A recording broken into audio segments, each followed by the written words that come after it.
What's up, everyone? It's finally here. FabFilter's Timeless 3 is upon us, and I've been expecting this for a while now, and I'm so excited to test it out.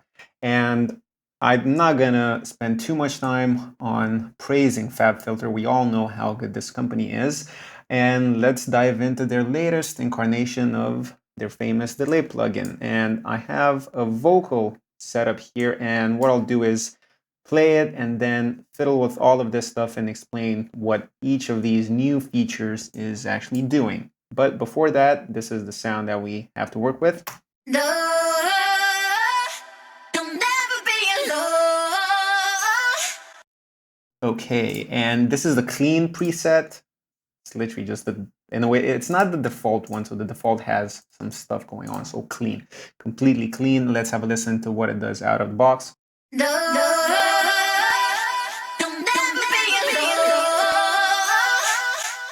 What can I say? It's already awesome. So let's actually start with the filter section here, which resembles Q3. And initially, the Timeless 2 had only these two filters, and you also have all of these different filter types. All of these sound a bit different, but mainly they're doing exactly what the filters did in Timeless 3. But now you can actually add a few more, and you can change the shape of them.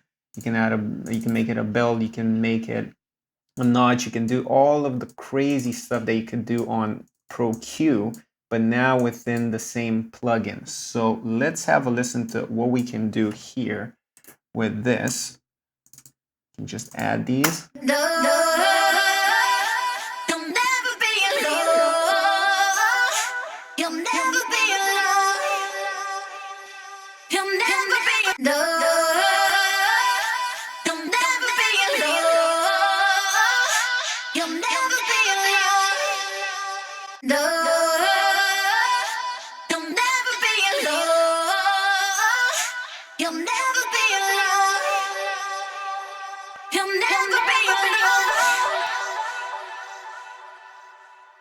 So you can easily manipulate the sound of this, and let's put the mix on 100 and see what the actual filter does.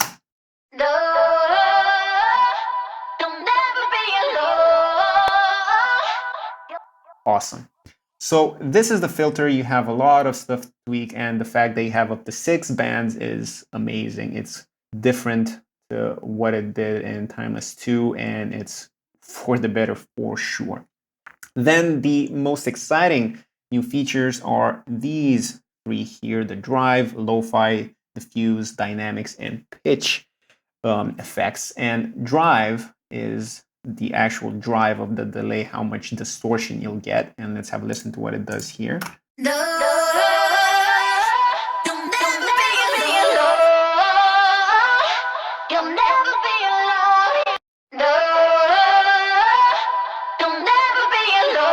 And it's such a nice saturation. This is fantastic. It's not distorting in an unpleasant way. It's almost like one of those analog tape delays.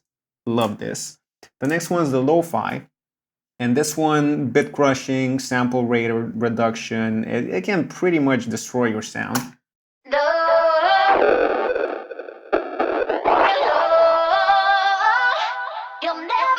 But a bit of it actually helps it sound a bit, in a way, more contemporary, because it gets you a bit of a phone effect.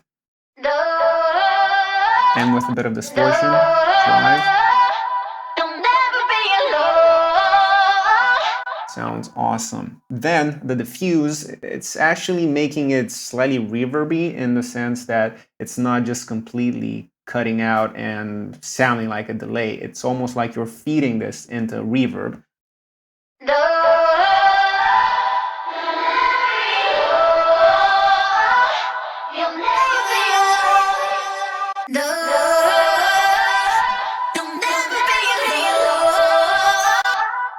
Then we have dynamics, and this happens, all of this stuff happens before it gets into the feedback loop.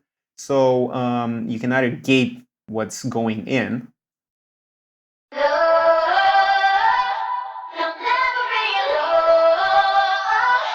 So it's kind of choking the tail end of that, or it's hyper compressing it.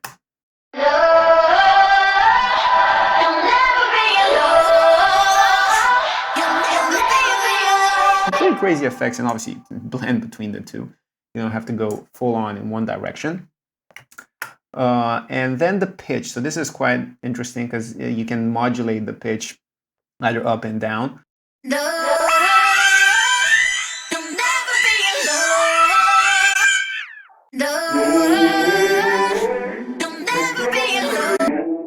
So you have this pitch mirror here, and it's actually reversing the left and right side, either pitched up or pitched down.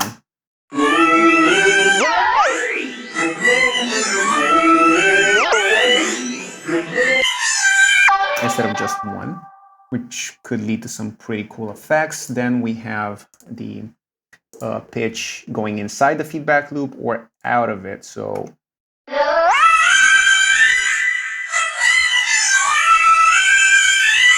you get some slightly different results depending on how you decide to route this. Then in the center, we have the actual delay time, and this one can go up to 5 seconds or as short as 5 milliseconds. It's quite a useful delay to have, and you can also leave it on free or sync it. Let's say we put it to 1.4. And now, as you can see, it's offset, so if I control click, it goes back to 100% and it's synced completely. Now, it is stereo, so this nifty thing can actually make it more mono.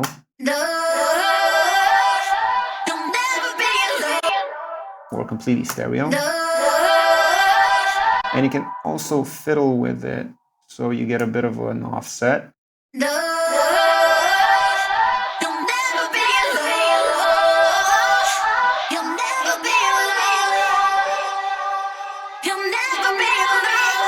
And you can offset them separately, and you can see in the tabs menu there that happens. So you can make the space even wider.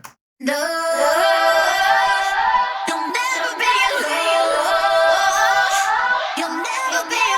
can also make it ping pong, either left to right or right to left, which is quite cool. You also have the freeze function, which is you can actually modulate and you can create some pretty cool effects with.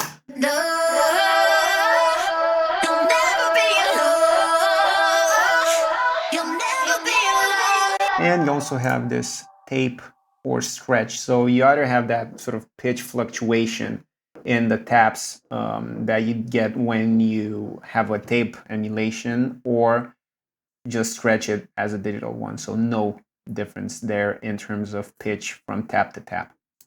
Just gonna keep it to tape. Then you also have the feedback. So you can go up way over 100%, which is insane. You can get some really cool effects, and as you can see, the default is auto mute self oscillate, just so you are not gonna blow up your speakers.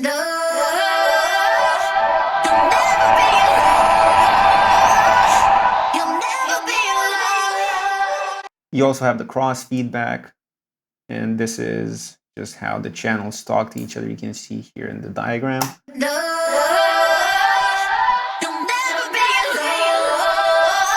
And this happens only when you have it set to this. If it's in ping pong mode, it's grayed out because only one channel is actually being fed and then cross-fed back. And then here you have the normal ones. This is relating to the filter section, so serial and parallel or per channel. And obviously you have this stereo and mono, and you can see it in the diagram there that it's getting closer to the middle to show you that it's doing that. And then you have the wet knob. Again, you have a nice visual representation, and also the pan. If you want more delay on the left or more delay on the right, you can easily do it from here. And the mix knob and the mix lock if you want to shift through presets. Then, once we're done with this, the tabs region is amazing. You can do some crazy stuff with it. First of all, what I love about it is you can actually set the level of the first tab, which is to me, one of the most important things that this gets right, because I've always felt that the first tap of a delay is not loud enough, and with this, problem solved. You can easily add a tap, click on this, and then raise the volume, move it around if you want to just offset it just a bit. If you hit Control, you can see the panning moves with it, so maybe your first tap is slightly to the left or slightly to the right. And let's have a listen to what that does.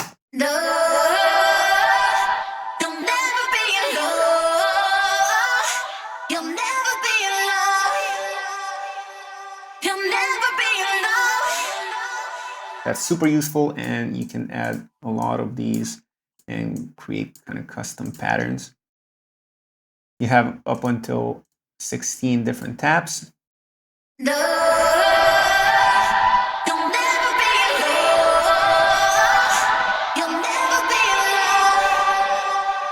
And each of them can go in slightly different directions.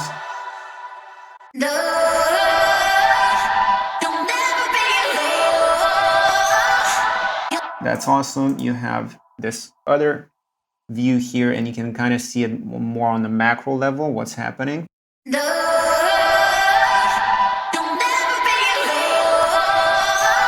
If we set it to ping pong, you'll see the different colors here.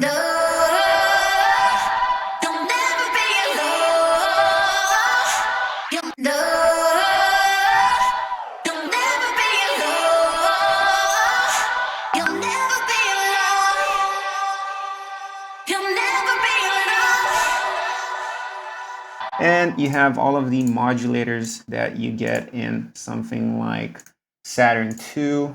All of this is amazingly explained in their breakdown of that plugin. But this is Timeless 3. There's a lot of stuff to unpack here. It's amazing. I love this plugin. So as soon as I'm done posting this video, I'm gonna buy the plugin. It's amazing. It's my favorite delay, just got a whole lot better. This will easily replace all of the delays in my mixes from now on. So go and grab Timeless 3. The demo is out. The plugin itself is out. You can purchase it. Let me know in the comments below what you think about the video, what you think about the plugin, and I'll see you next time.